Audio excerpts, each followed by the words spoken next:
Hey, my name is Drew. Welcome to Overlake Student Ministries. We are creating a safe place where every student is loved, known, heard, supported, and challenged. Loved, known, heard, supported, and challenged. Hey, I'm Will, and here at SM, we make sure that every student is loved, known, heard, supported, and challenged. Good evening and welcome to Group Life, everybody. It is a pleasure to be with you. My name is James. I'm Joe. And we are here as your hosts, welcoming you to this amazing day. Tonight we have some good stuff happening. Jody B., our very own middle school pastor, she is sharing about, in our second week of Do Something, and she is talking about how God is with us. Jesus is with us when we are feeling injustice. I'm really excited for tonight. It's a really good message. So stay tuned. All right, and before we start our message, we're all going to get some pieces of paper, and I want you to all write down your prayer requests for this week, whether that's a really stressful class that you need help with, whether that's someone in your family, or maybe just really hoping for a new dog. I don't know. But go ahead, write down those prayer requests, and we want to pray for you this week. All right, well, enjoy this time, write down those prayer requests, and we will see you in group afterward. Take care.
Jody and James here, and we want to make sure that you save the dates for our summer weekend experience. On July 23rd to 25th, we are going to party together, MSM and HSM at Overlake, for the best summer experience of 2021. And here's what you can expect.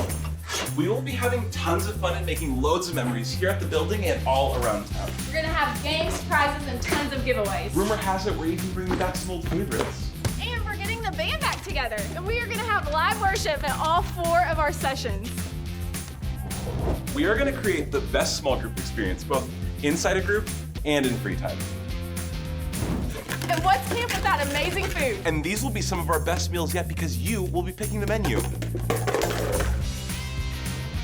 Registration is open today, so head over to occsm.org. Or click the link in our Insta bio and you can sign up today. Early bird rate ends June 2nd. We will see you there.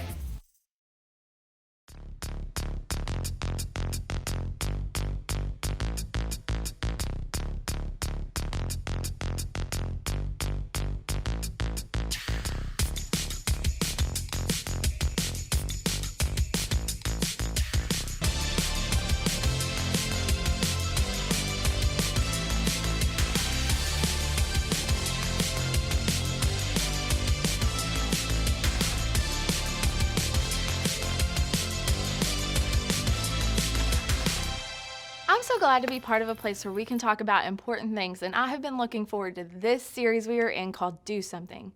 Now, when I was in 7th grade, there was this kid in some of my classes named Matt, and well, let's just say Matt made the class really interesting, and he wasn't always good at making friends. He was actually pretty obnoxious, if I'm brutally honest. He just had one of those personalities, and maybe you can think of someone in your classes who is kind of like that. One day in our math class, Matt was, well, I guess being himself, and 2 other 7th grade guys took it upon themselves to put a trash can over his head and beat it back and forth in front of the whole class while he was screaming, "Stop." Our teacher was in the room. It wasn't a secret. And now, while Matt might have been obnoxious, he was also harmless. And I remember in this moment my body raging. Like, I didn't understand why this was happening and why no one else in the room seemed to care to step in and stop it. We've been talking about injustice the past couple of weeks, which we've defined as the things in our world that are not right, unfair, or unequal. It's painful to experience injustice, and it makes us ask the question, why doesn't somebody do something? It's even worse when injustice is ongoing, systemic, and constant. Last week, we talked about how God sees and cares about what's happening. God is anti-injustice, and part of following Jesus means we care about the things he cares about, enough to do something. So maybe you hear that and think, that's great, but what about me? Now, if you've been the victim of injustices like racism, oppression, discrimination, or prejudice, then you know what that feels like. And if you haven't, it's not hard to find those things on YouTube or social media platforms today. If you feel this way, you may be showing up each week and wondering, how do I handle this when it's happening to me and not just around me? Or maybe others of you are thinking, that's not me, that's not my story. And I get that too, but here's the deal. As a family, when one of us suffers, we all suffer. And this is a good opportunity for you to hear that what injustice feels like to one of your family that is experiencing it. And that's why I want to challenge you to lean in and practice what we talked about in our first week. Be curious. So if you are experiencing injustice or have experienced injustice, what do you do? What do you do when you feel like you're alone in that? With that in mind, I want to tell you a true story about 3 friends and what happened to them. So there was a Babylonian king named Nebuchadnezzar who was very powerful and had conquered and captured Israel. Now, one day, he built a giant golden statue that stood 90 feet tall and ordered everyone to bow down and worship the statue whenever they heard certain music playing. If they chose not to do as they were ordered, they would be thrown into a blazing fire. Now, the Bible tells us that there were 3 Jewish men named Shadrach, Meshach, and Abednego, who were worshipers of God and refused to bow down to the statue. You could probably guess that the king wasn't thrilled by this news, and he ordered the 3 men to be brought to him. He gave them one more chance to bow down and worship the statue when the music played, or they were going to be thrown into the fire. But these 3 men chose to stand their ground. They believed that God could rescue them, but even if he didn't, they didn't want to turn from their devotion to him. What an incredible example of courage and faith. So of course the king is in full rage mode now and orders the fire to burn 7 times hotter than usual. And Shadrach, Meshach, and Abednego are tied up and thrown into the fire. You guys, the furnace was so hot that the soldiers who threw the men into the fire died simply from just coming near its flames. Now, look, I get that none of us have actually been thrown into fires recently, but I think we can agree that this feels unfair. And many of us do know what it feels like to be treated unfairly, to be discriminated against for our skin color, to be treated like we're less than because of our family's finances, to be held back because of gender, considered less important because of something that we have absolutely no control over. And if you've experienced this, you know it can be scary and frustrating. You see, these guys, I'm sure, felt all those things. Now, I want to continue on with the story, and I want to see what happens next after they were in the fire, because this is so cool. It says, "Then King Nebuchadnezzar leaped to his feet in amazement and asked his advisors, 'Weren't there 3 men that we tied up and threw into the fire?' They replied, 'Certainly, your majesty.' And he said, 'Look, I see 4 men walking around in the fire, unbound and unharmed, and the fourth looks like the son of the gods.' Nebuchadnezzar then approached the opening of the blazing furnace and shouted, 'Shadrach, Meshach, Abednego, servants of the Most High God, come out, come here.' So Shadrach, Meshach, and Abednego came out of the fire, and the satraps, prefects, governors, and royal advisors crowded around them. They saw that the fire had not harmed their bodies, nor was a hair of their heads singed. Their robes were not scorched, and there was no smell of fire on them. Now, there are so many Bible scholars and researchers who have opinions about this story and who the fourth man in the fire was. Was he God? Was he Jesus? Was it an angel? Was it someone else?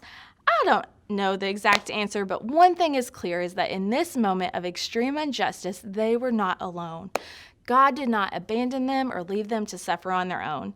And in the same way, you are never alone when you face injustice. And that is what I want you to know tonight. When you experience injustice, you don't have to face it alone. God cared about Shadrach, Meshach, and Abednego and made sure they weren't alone in their suffering or their injustice. Now, did things change eventually? Yes. Did the laws change as a result of the injustice? Yes. But don't miss what happened even while they were suffering. God cared for them, and in the same way, God cares about you and doesn't want you to be alone when you face injustice. So maybe you hear the story and you feel the injustice part. Maybe you are so tired, so hurt, so burned by the things you've experienced that you don't know where to turn. And I want you to know that you don't have to be alone. God is with you, He hears you, and if you're processing that for the first time or just don't know what to do, here's some next steps for you to consider. Talk to Jesus because He cares for you more than you realize. Remind yourself that you are not alone. And remember that God is going to send others to be with you. Talk to your small group leader or a trusted friend or adult. And even if you think they don't understand, keep talking until someone does. And finally, consider talking to your family about getting some help from a professional counselor or mentor who can help you process the injustice you experienced and begin to heal. Some of you may have heard that story and thought, I haven't really experienced injustice. Does that mean I'm like the evil king who caused the injustice? Maybe, maybe not. Or perhaps it makes you like the people in the crowd who stood and watched while all this was happening. We all participate in injustice in some ways, often by allowing it to happen while we watch. Maybe you didn't throw someone in a fire, but maybe you laugh along when you hear a racist joke. Maybe you watch people get bullied, but you don't say anything. Maybe you listen to music that's actually degrading to women. Or maybe you shop from stores that use child laborers to create their products. And if that's you, I want you to know that you can also talk to God about that. In Psalm 139, the writer opens up and asks God the most beautiful question. They say, see if there is any offensive way in me. So start there. Ask God to help you see ways that you've participated in injustice. And this is important because the truth is some of the people you care about the most, your friends from school or your small group, have been on the receiving end of injustice. And maybe for the first time, you see it differently and you care differently because of how it affects them. Let it become personal to you. So when injustice happens, it's painful, but you don't have to do something alone. Not only is God with you, there are people in your small group. That's why we have small groups. We want you to have a group of people who are for you. We want you to have a group of people who are listening to you, praying with you, learning from you, and cheering for you. And your small groups, the conversation you have today has the potential to be one of the most honest, personal, and important discussions you've ever had.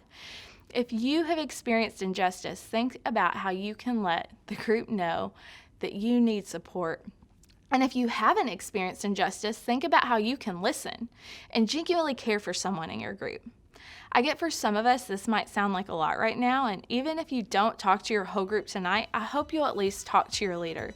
They signed up to do this work because they want to be here for you, and maybe today they can be a real human reminder that when you experience injustice, you don't have to face it alone.